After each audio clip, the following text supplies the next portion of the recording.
Picture this scenario as if it's your own. You spent the last 4 years of your high school career working very hard to become a top athlete in your conference for your respective sport. You even received some Division III college offers to come play and some letters and offers to walk on at bigger schools. But you already know walk-ons are really just practice players, especially at the bigger schools, and they barely ever really get to play. So you make the decision. It's either a walk-on or continue playing at Division III university. So you decide that you might get some playing time if you go play D3, so you decide that's what you're going to do. However, you cannot get any scholarships for Division III no matter how good you are.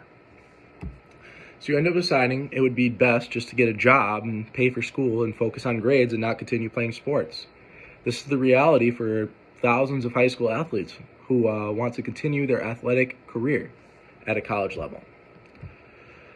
But let's say this athlete does decide to continue playing college sports into college despite not having a scholarship. This said athlete would also have a part-time job to help pay for school because otherwise they wouldn't be able to afford it. This causes many conflicts and it all leads to the same problem: lack of time and money. So let's imagine their schedule if they do it.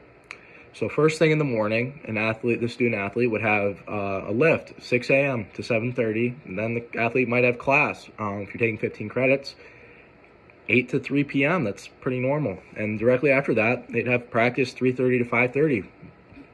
Really hard to stick anything else in there. And then right at 6 o'clock, he would start his shift at a local restaurant maybe, and he would work till 10, close. And then after that, so the student athlete would still have to go home and do homework till whenever that goes to, midnight, 1 a.m. sometimes. And just like that, you have to wake up at 5:30 again just to go to workouts. This is exhausting. Obviously, for most of you, it would be hard to imagine unless you are a college athlete. This causes burnout, both mentally and physically. Soon, the student athlete's grades might soon start to split, and he might even miss lifting and practice, call into work. Eventually, something is going to give, and this is why 30% of D3 athletes quit before they even graduate, defeating the whole purpose of choosing the Division III school.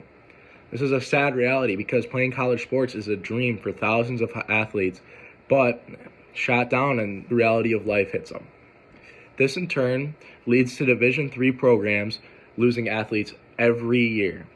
I believe offering Division III athletes scholarships would do wonders for helping them to achieve their dreams that they have sacrificed so much to try and accomplish. There are a lot of reasons why I believe offering D3 scholarships would be beneficial all around. This would both benefit these athletes' academics and athletic careers, giving them the freedom of time and money to invest back into themselves and give them the reassurance that they made the right decision in choosing the Division III school.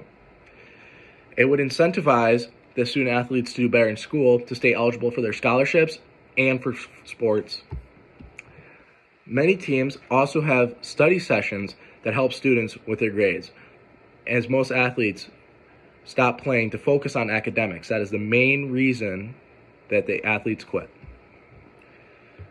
If this athlete didn't get a scholarship, he might not have time to worry about his academics so much. And if he didn't have to have that part-time job, he could focus more on school, what's really important.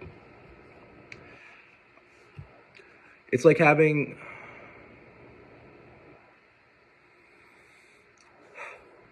another benefit to staying in sports in college is that it also gives many student athletes a reason to stay out of trouble, to make sure they stay and play on the field. Now, from a bigger point of view, being able to offer scholarships costs money. How are you going to pay for it? Well, being able to offer scholarships in the first place would draw better athletes to the Division III level, and in this in terms would increase competition and require the athletes to perform at a higher level. This would bring in more fans because of the higher level of competition. The higher the level of the competition, the more fans. Increased fans will have more ticket sales, concession profits would increase, and you can make more money off of merchandise. Along with the popularity, the program can reach out for grants from the state or local government.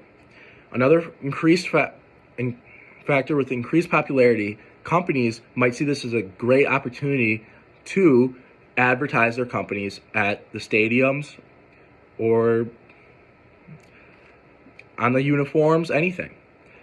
The biggest fact, companies like Nike, Under Armour, Adidas, Gatorade, Powerade, Pepsi, Coca-Cola, Body Armor, Spalding, or Wilson all already do have partnerships with a lot of Division III schools, and those could be upped to help pay for these scholarships. This in their turn would provide enough money to help pay for scholarships, especially if they're only partial scholarship, as 75% of these student athletes are already on financial aid. As I've laid out, there are many benefits to offering Division III athletes scholarships, mainly allowing them to invest more time and money into their academic and athletic careers. But how can we get the NCAA to change their policies?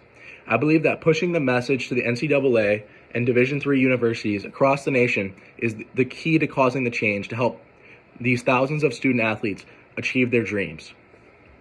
You can make a difference by going to change.org to sign a petition to help get the NCAA to take notice and maybe even make a change.